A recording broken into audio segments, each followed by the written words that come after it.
Commander Sarah Chen had faced her share of challenges during 15 years with the Interstellar Diplomatic Corps, but nothing quite prepared her for chaperoning 3 Centaurian ambassadors through Sea World Orlando. The triple suns of their home system had never spawned anything more threatening than crystalline plankton, making Earth's marine life both fascinating and terrifying to her charges.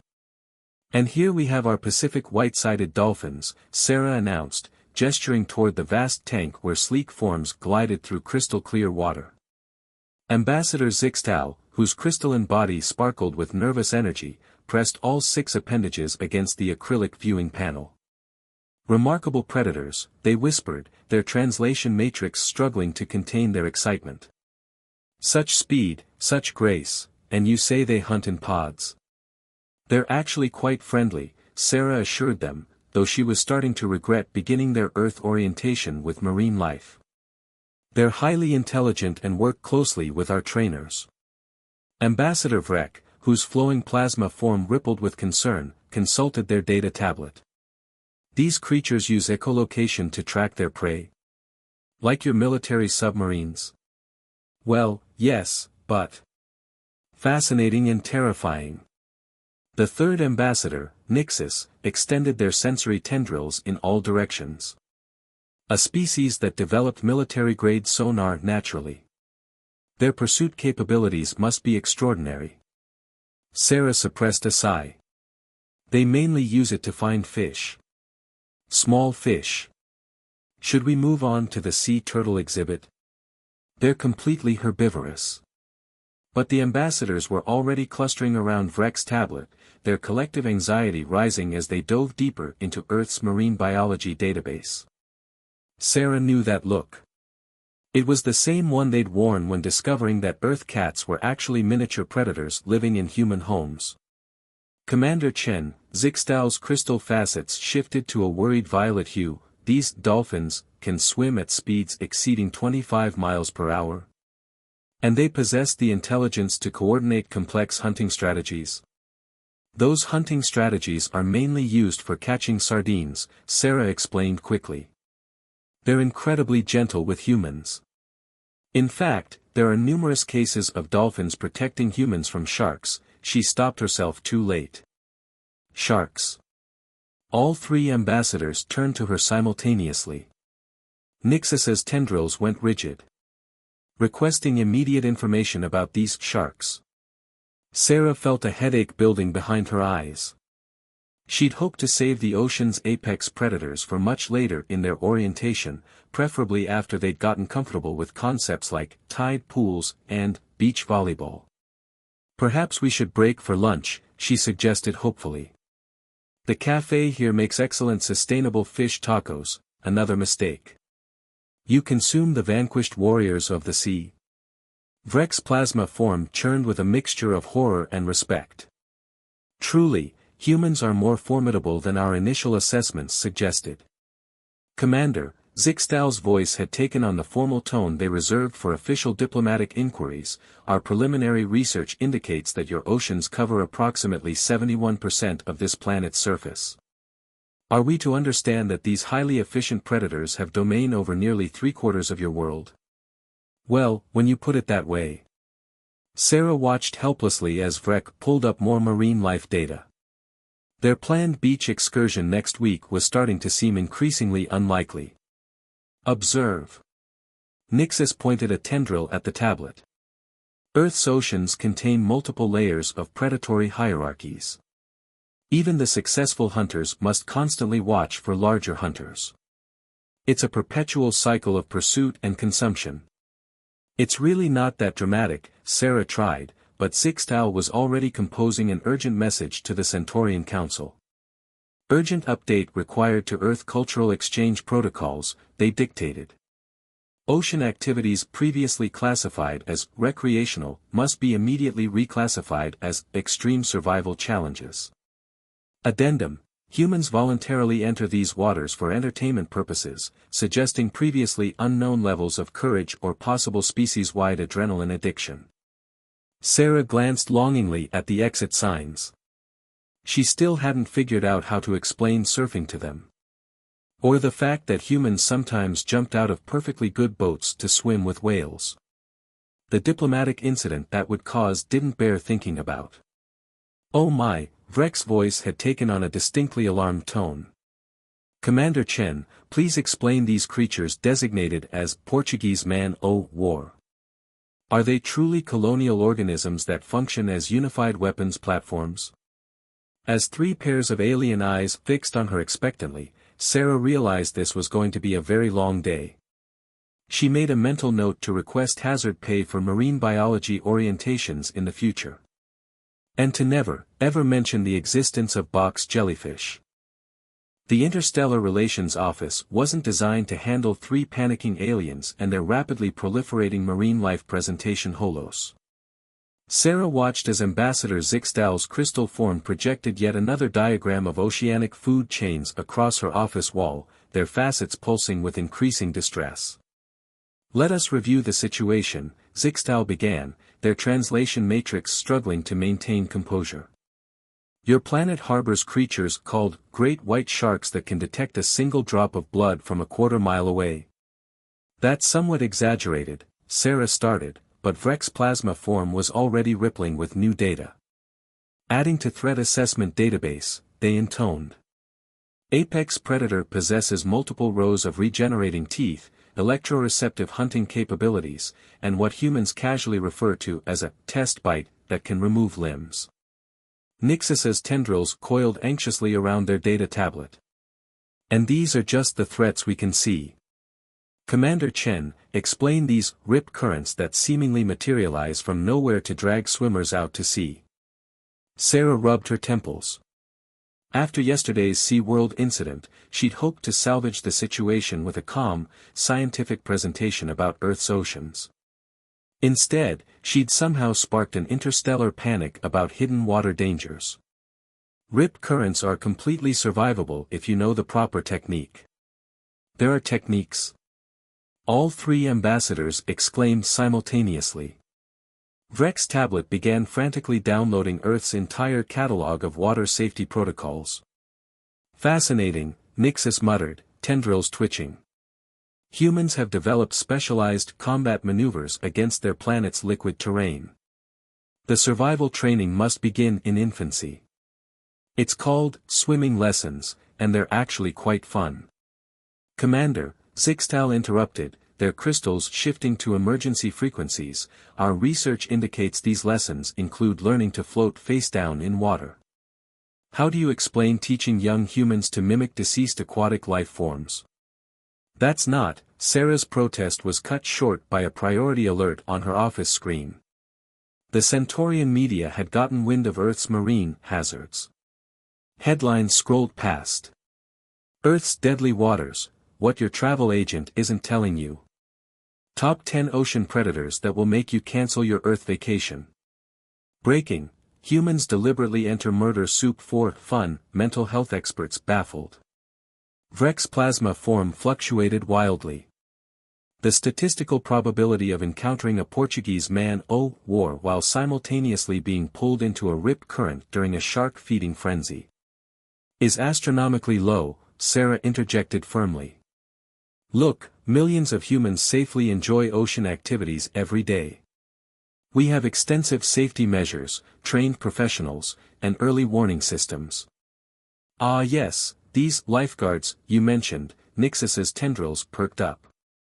The elite warriors who patrol your beaches. Their training must be intense. They're not warriors, they're safety professionals who. Commander Chen.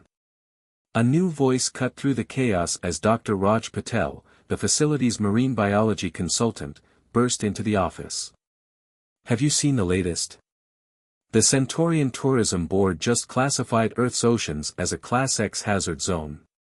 That's the same category they use for black holes. Sarah slumped in her chair. It gets worse, she muttered, pulling up another alert. The Galactic Conservation Committee was now debating whether Earth's oceans should be designated as a restricted bioweapon zone due to the concentration of venomous species. Did you know, Vrek announced to no one in particular, that cone snails harpoon their prey with neurotoxins? The humans just let these things exist near their recreational areas. Perhaps, Zixtal suggested, their crystals dimming thoughtfully, this explains why humans developed space travel. They needed an escape route from their own planet's hydrosphere. Sarah opened her mouth to object, then closed it again as she watched Nixis compile a presentation titled Earth's Water, a comprehensive survey of liquid death. The planned beach diplomacy initiative was definitely going to need a serious revision. Commander, Dr. Patel whispered, the Centaurian media is now running a special report on jellyfish blooms. They're calling it, the Invisible Army, Earth's Transparent Terror. Wonderful, Sarah sighed. Just wait until they discover what a blue-ringed octopus can do. All three ambassadors swiveled toward her. What, Vrek asked with careful precision, is a blue-ringed octopus? Sarah made a mental note to never again think out loud during diplomatic missions. As she watched the ambassadors' growing horror at yet another of Earth's marine marvels, she couldn't help but wonder if perhaps the Centaurians had a point. Maybe humans were a bit crazy for willingly sharing their planet with such an impressive array of aquatic dangers. But then again, she thought, watching Nixis accidentally project their terror documentary onto passing clouds outside, at least Earth's oceans had taught humanity one vital lesson: sometimes the best response to a world full of dangers was to learn to swim anyway. The Centaurian embassy's emergency session was in its fourth hour when the first protest holograms appeared above major Earth beaches. "Save our siblings from the murder soup," flickered in 12 different languages across the Pacific coast. Sarah stood before the hastily assembled Interstellar Relations Crisis team, watching live feeds of alien tourists canceling their Earth vacations en masse. The latest statistics scrolled across her tablet: tourism bookings down 87%, 3 major galactic cruise lines rerouting from Earth's oceans, and a growing petition to classify surfing as an extreme sport requiring signed waivers in triplicate. The Centaurian Science Council has just released their official report, Dr. Patel announced, his voice grim. They're calling Earth's oceans an evolutionary arms race gone mad. Apparently, they're particularly concerned about what they're calling the stealth capabilities of electric eels. Ambassador Zixtal's latest public broadcast wasn't helping. Their crystal form sparkled with dramatic intensity as they addressed the galaxy. Imagine, if you will, a world where creatures armed with bioelectricity patrol the waters, where gelatinous organisms drift invisible until contact, where even the coral can sting you. This is not science fiction, friends. This is Earth. Commander Chen. Nixis burst through the wall, their tendrils waving frantically. We've just discovered something called a pistol shrimp that can create underwater shock waves hot as the sun's surface. Your oceans contain creatures wielding thermal weapons. Sarah pinched the bridge of her nose. They're really quite small. Size is irrelevant when discussing miniaturized cavitation weaponry. Vrek's plasma form swirled with agitation as they joined the chaos. Did you know these creatures can stun larger prey with sonic bombardment? The tactical implications are staggering. The situation deteriorated further when someone leaked footage of a peacefully basking whale shark to the Centaurian media. The words, filter feeding, apparently translated to indiscriminate consumption of all smaller life forms, in Centaurian, causing another wave of panic. Perhaps, Sarah suggested desperately, we could focus on some of Earth's gentler marine life. Sea horses, for example. The armored equines that practice synchronized swimming while engaging in complex mating rituals. Zixtal's crystals pulsed with fresh alarm. We've added them to the list of tactical specialists. Their camouflage capabilities alone. Breaking news. A holographic alert interrupted them. Centaurian researchers discover Earth octopi can solve puzzles, escape confined spaces, and potentially use tools. Upgrade threat assessment to potentially sentient security risk. Sarah watched helplessly as Vrek began calculating the theoretical probability of an octopus uprising coordinated with a jellyfish bloom during peak tourist season. The resulting number apparently broke several laws of mathematics.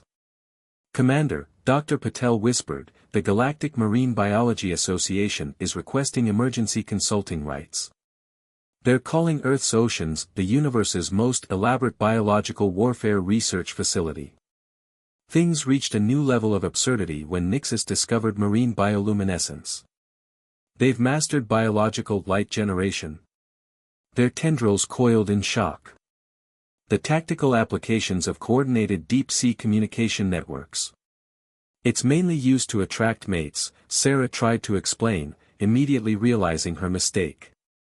The creatures use photonic signals for reproductive purposes. Vrek's plasma form flickered in disbelief.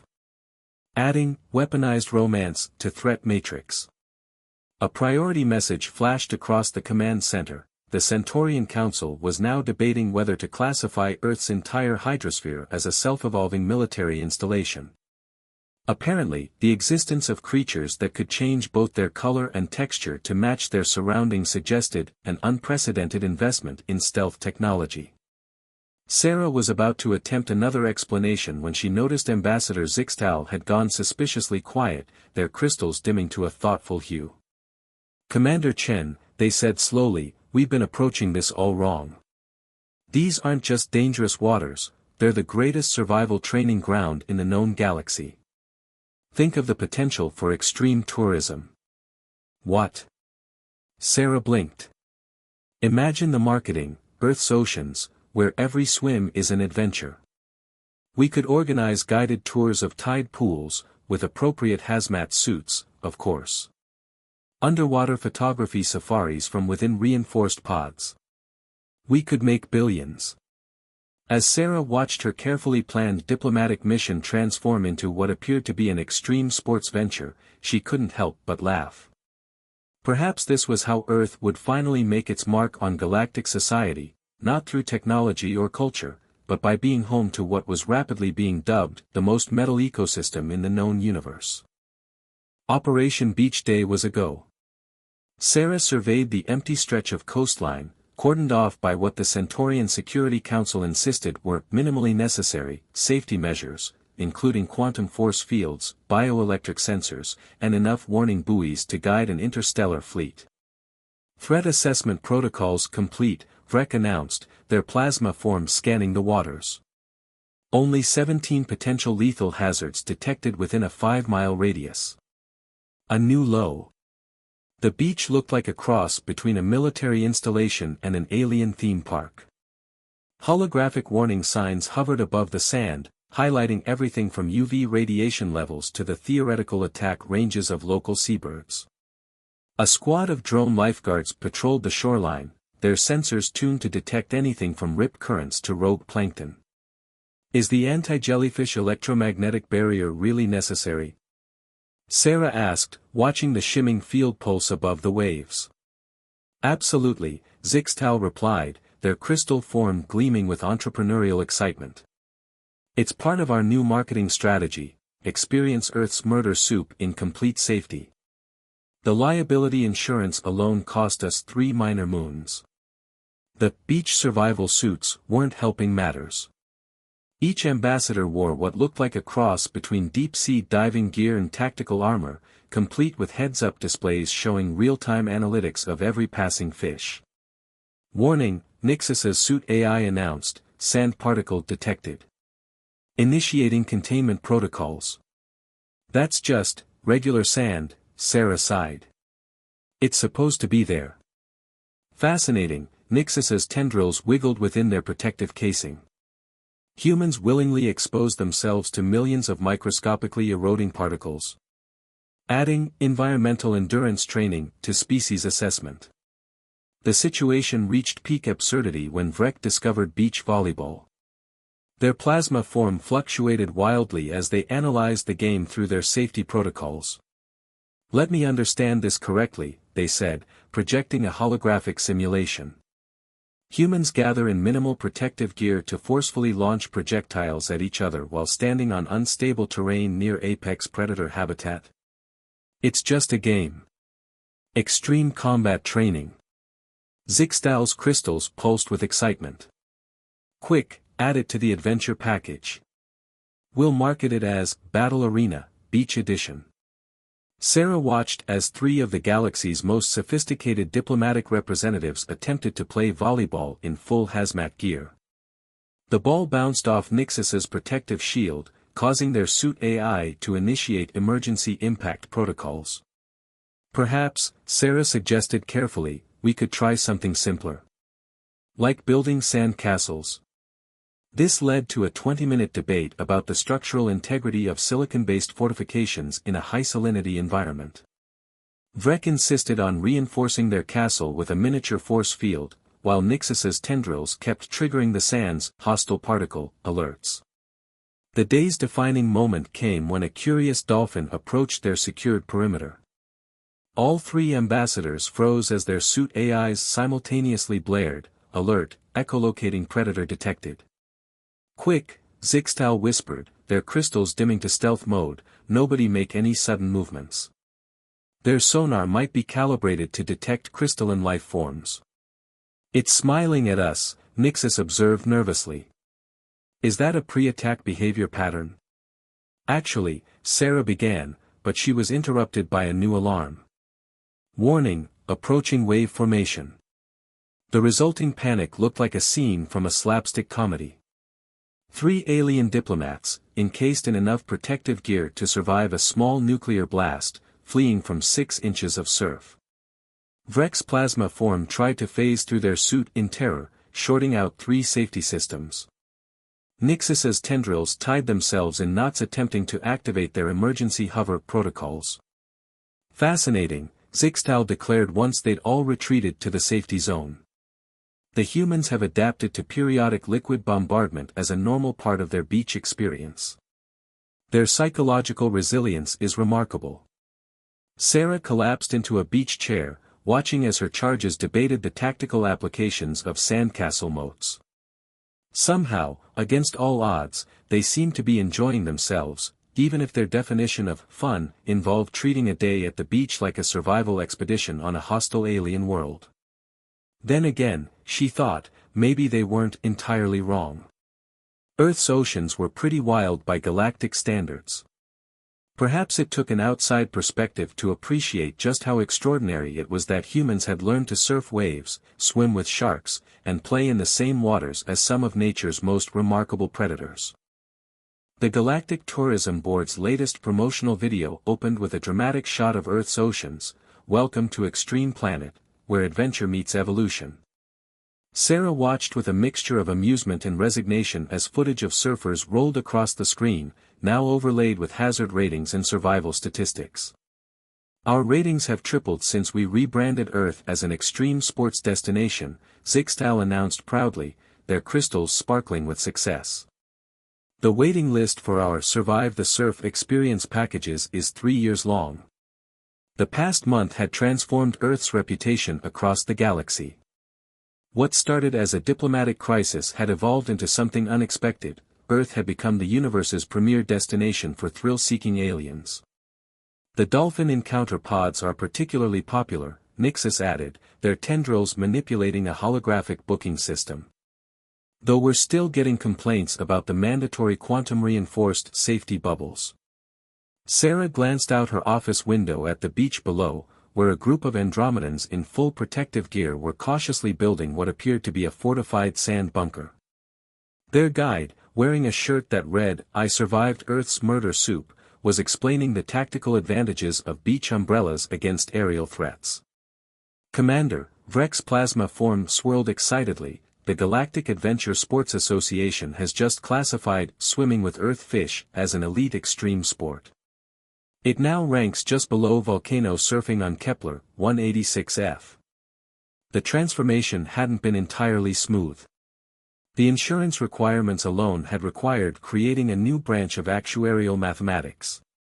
And there was still the ongoing debate about whether beach volleyball should be classified as a combat sport. But something extraordinary had happened along the way. The galaxy's fear of Earth's oceans had evolved into a kind of reverent awe. Humans were no longer seen as reckless for enjoying their waters, they were considered legendary. Did you see the latest documentary? Zixtal projected a clip where a human child was learning to swim. The narration was suitably epic, witness the ancient human ritual of water adaptation, where young warriors first learn to master their liquid nemesis. You know, Sarah mused, watching a new group of tourists tentatively approach the shoreline in their safety suits, maybe this isn't such a bad outcome. Fear turned to fascination, danger into adventure. Oh. Speaking of fascination, Nixus interrupted, tendrils wiggling with excitement, wait until you see our new marketing campaign, Earth, where every wave tells a story of survival. The final piece of footage showed a sunset over the Pacific, a pod of dolphins leaping through the waves. The Centaurian voiceover was appropriately dramatic, Earth's oceans, where humans turned nature's most elaborate defense system into their favorite playground. Come experience the planet that turned terror into tourism, and discover why the galaxy's most dangerous waters created the universe's most audacious species. Sarah couldn't help but laugh. In trying to understand Earth's oceans, their alien visitors had somehow captured something essential about humanity itself, the ability to face the extraordinary with a mix of respect, adaptation, and just enough crazy to make it fun. Commander Chen, Vrek announced, their plasma form flickering with what she'd learned to recognize as their version of a smile. We've just received a request from the Galactic Cultural Exchange Board. They want to know if we'd consider expanding our program to include something called winter sports. Apparently, humans also recreate on frozen water. Sarah looked at her three alien friends, now proud operators of the galaxy's most successful extreme tourism venture, and grinned. Well, she said, wait until you hear about ice fishing. The end.